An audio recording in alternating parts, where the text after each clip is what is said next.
విజయనగరం జిల్లాలో దారుణం జరిగింది. సన్ రైజ్ ఆసుపత్రి వైద్యుల నిర్లక్ష్యానికి బాలింత మృతి చెందింది. బూరాడ గ్రామానికి చెందిన రుష్మిత రాజాం సన్ రైజ్ హాస్పిటల్లో మగబిడ్డకు జన్మనిచ్చింది. డెలివరీ తర్వాత యూరినరీ సమస్యలు వచ్చి తీవ్రంగా ఇబ్బంది పడింది. బంధువులు వైద్యులకు చెప్పినా స్పందించకపోవడంతో మృతి చెందింది. వైద్యుల నిర్లక్ష్యంతోనే మృతి చెందిందని బంధువులు హాస్పిటల్ ఎదుట ఆందోళనకు దిగారు.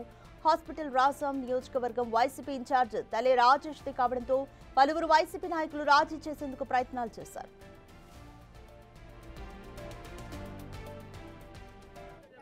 బాగలేదని చెప్తే ఇంకొక హాస్పిటల్కి కూడా తీసుకెళ్ళిపోతాం కదా మేము. ఫస్ట్ బాబు బాగానే డెలివరీ అయింది. సెకండ్ ఇప్పుడు బాబు ఏమైందంటే అది యూరిన్ అవ్వలేదు సార్. యూరిన్ అవ్వలేదంటే అంతే అలాగే ఉంటుందమ్మా, అలాగే ఉంటుంది అని చెప్పి వచ్చారు సార్. అది యూరిన్ అవ్వలేదు అని మెడిసిన్ ఎక్కించారు, కానీ అది ఏ మెడిసిన్ ఎక్కించారో మరి ఏంటనేది మరి మేము చూడలేదు. సిస్టర్లు తేవడము, మెడిసిన్ ఎక్కించడము, ఊపిరాడట్లేదు అని అందుబాటులో మరి వెంటిలేషన్ సదుపాయం లేదు. అసలు ఆపరేషన్ ఆక్సిజన్ అనేది లేదు. ఆపరేషన్ అయిన పేషెంట్ 24 గంటల్లో ఐసీయూలో ఉంచాలి, అది రూలు. అటువంటి సదుపాయం అయితే ఇక్కడ లేదు. ఒక స్పెషల్ రూమ్ తీసుకుని 18,000 పెట్టి స్పెషల్ రూమ్ పెట్టినా సరే మా చెల్లి కూడా అంతకుముందు డెలివరీ అయ్యింది చెప్తాను. అప్పుడు కూడా ఇది మామూలు ఈ ప్రాబ్లమే సరే కదా అనుకున్నాం, కానీ ఇంత దీనిగా ఇచ్చేస్తారని అనుకోలేదు సార్ మేము. అది లాస్ట్కి ప్రాణం పోయినట్టు చేస్తారు. డాక్టర్ల యొక్క నిర్లక్ష్యము, ఇక్కడ స్టాఫ్ యొక్క నిర్లక్ష్యం వల్లే ఇలా జరిగిందని నేను చెప్తాను సార్. అదే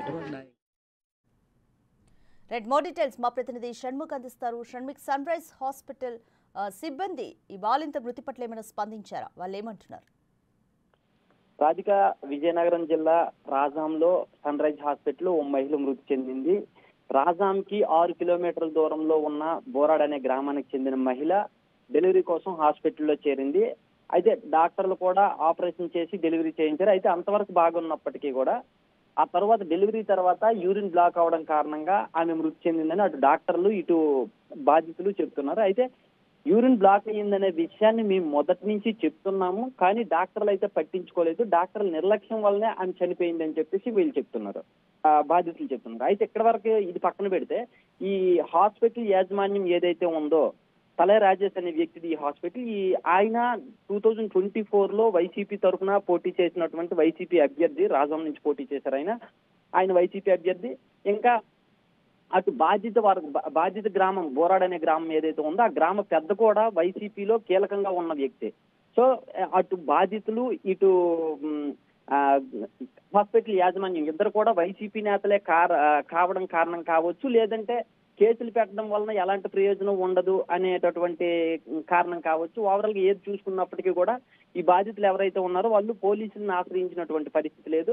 రెండు వర్గాల మధ్య సెటిల్మెంట్ జరిగి బాడీని తీసుకుని వెళ్ళిపోయారు. కాసేపటి క్రితమే బాడీని తీసుకుని వెళ్ళిపోయారు. Thank you Shanmukh.